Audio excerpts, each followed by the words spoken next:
ఓం శ్రీ మాత్రే నమః. ఇప్పుడు తెలియజేసే అంశము, దేవుడు మనుషులందరినీ డబ్బు ఉన్నవారిగా ఎందుకు పుట్టించలేదు, దానికి గల కారణం ఏమిటి?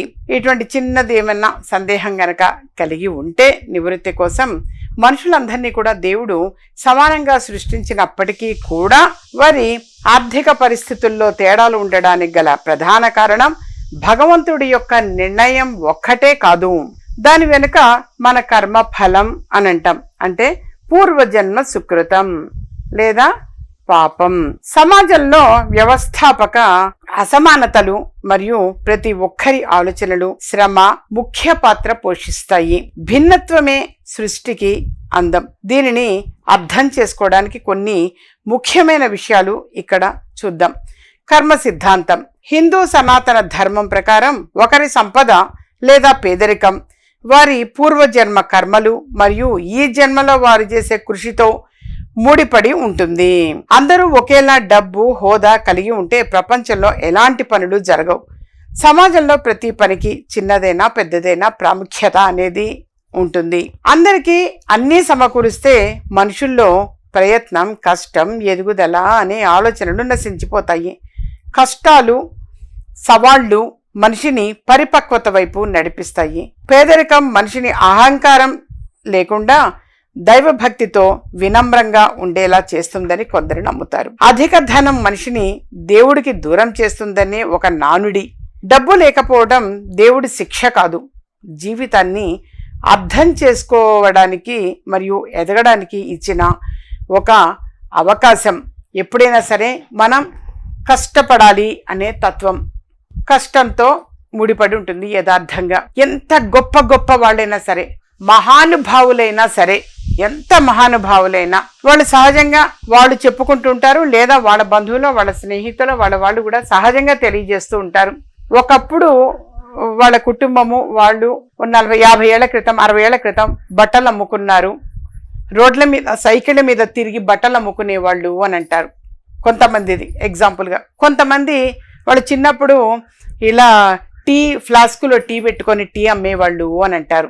లేదా కొద్దిమంది ఇట్లా మిర్చి బజ్జీలు, బోండాలో అలా బండిలాగా ఉండి అలా చేసుకొని బతికారు, ఈ రోజు గొప్ప వాళ్ళు అయ్యారు అని అంటారు. సహజం అది. మేము కూడా చాలా మంది విన్నాం, చూసాం కూడా, ప్రాక్టికల్గా కూడా చూడటం జరిగింది. కష్టము అనేటువంటిది యథార్థంగా నాన్న కష్టపడాలి. వాళ్ళకి ఏంటి, కష్టంతో పాటు కొంచెం అదృష్టం అనేది కూడా తోడవుతున్నది కొద్దిమందికి. ప్లస్ స్వతహాగా తెలివితేటలు అనేది కూడా ఇంపార్టెంట్. కొంతమందికి తెలివితేటలు అనేటువంటివి కూడా ఉంటూ ఉంటాయి. కొద్దిమంది ఏమి చదువుకోకుండానే కోట్లు సంపాదిస్తారు, మంచి మర్యాద అనేది కూడా సంపాదిస్తారు, గౌరవం సంపాదిస్తారు, తెలివితేటలతోటి వస్తుంటారు కొద్దిమంది. సో ఏది ఏమైనా సరే నాన్న, యథార్థంగా టాపిక్ కర్మఫలం అనంటే అదే. కొంతమంది అంటే మేము చాలా మంది జీవితాలు అనేది కూడా అలా ఆ విధంగా చూడడం జరిగింది. ఒకప్పుడు పేదరికం లేదా చాలా కష్టపడి ఎంతో బీదగా పేదరికంగా ఉన్నటువంటి వాళ్ళు ఇప్పుడు వైభవంగా ఉన్న వాళ్ళు చాలామంది ఉన్నారు నాన్న. అలా కొంతమంది తల్లిదండ్రులు పిల్లలకి కోటాను కోట్లు ఇచ్చినా వాటిని భ్రష్టు పట్టించిన వాళ్ళు ఉన్నారు, నాశనం చేసుకున్న వాళ్ళు ఉన్నారు. తల్లిదండ్రులు కష్టపడి పిల్లల చేతికిస్తే వాళ్ళు నాశనం చేసుకున్న వాళ్ళు ఉన్నారు.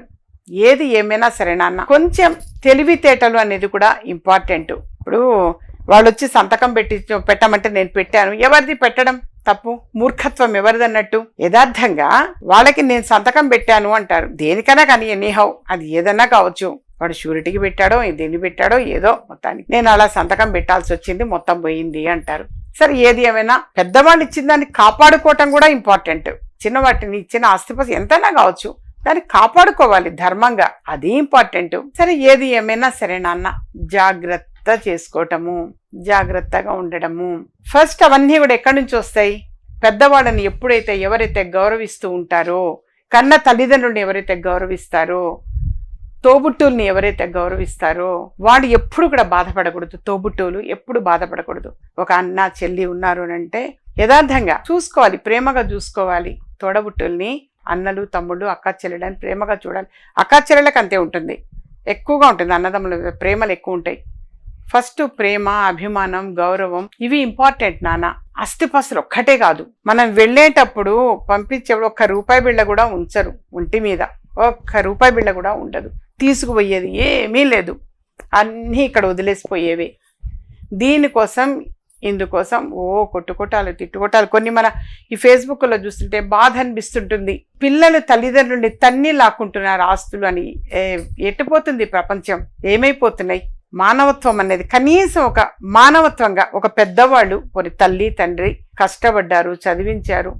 మొన్న ఒకళ్ళు జాతకాలకు వచ్చారు, వాడు దత్తత తీసుకున్నట్ట పిల్లవాడిని. మీరు డైరెక్ట్ చెప్పండి మేడం ఏం కాదన్నారు. అయినా సరే నేను మొదటి నుంచి కూడా ఎవరిది పేరు అనేది నేను బయట పెట్టలేదు, చెప్పలేదు. ఒక వ్యక్తి దత్తత తీసుకుంటే వాడు తల్లిదండ్రుల్ని, ఆ పిల్లవాడు తల్లిదండ్రుల్ని ఎంత హీనంగా చూస్తాడట.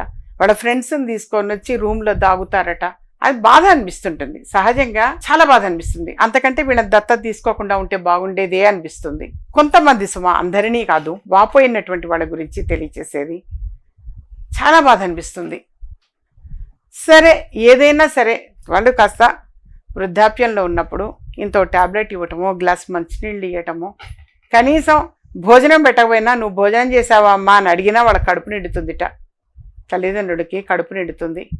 కనీసం ఫోన్లలో మాట్లాడే టైం కూడా ఉండట్లేదు పిల్లలకి. ఇది చాలా అన్యాయం నాన్న. చాలా బాధ అనిపిస్తుంటుంది మనసుకి, చాలా బాధ అనిపిస్తూ ఉంటాయి. సరే ఏది ఏమైనా భగవంతుడిని నిందించడం తప్పు టాపిక్. దాన్ని ఏది ఏమైనా సరే మీరు ఉన్నదాన్ని కాపాడుకోవటము, లేదా దాన్ని ఏ విధంగా నేను డెవలప్ చేయాలి అనేది చూసుకోవటము, ఆలోచించటము, ఎప్పుడు కూడా గౌరవ మర్యాదలకు భంగం కలగకుండా, కీర్తి ప్రతిష్టలకు భంగం కలగకుండా గౌరవంగా సంపాదించటం ఎలా, కొంచెం తెలివితేటలతో లాజిక్గా చేయాలి. కొంతమంది రాంగ్ గైడెన్స్ ఇస్తుంటారు, కొద్దిమంది గుడ్ గైడెన్స్ ఇస్తుంటారు. అందుకే పెద్దవాళ్ళ సలహాలు అడగాలి అనేది. ఎదుటి వ్యక్తి బాగుపడుతుంటే రాంగ్ గైడెన్స్ ఇస్తారు, కొద్దిమంది మిస్గైడ్ చేస్తారు. గ్రహించాలి, ఆ గ్రహింపు అనేది రావాలి మీలో.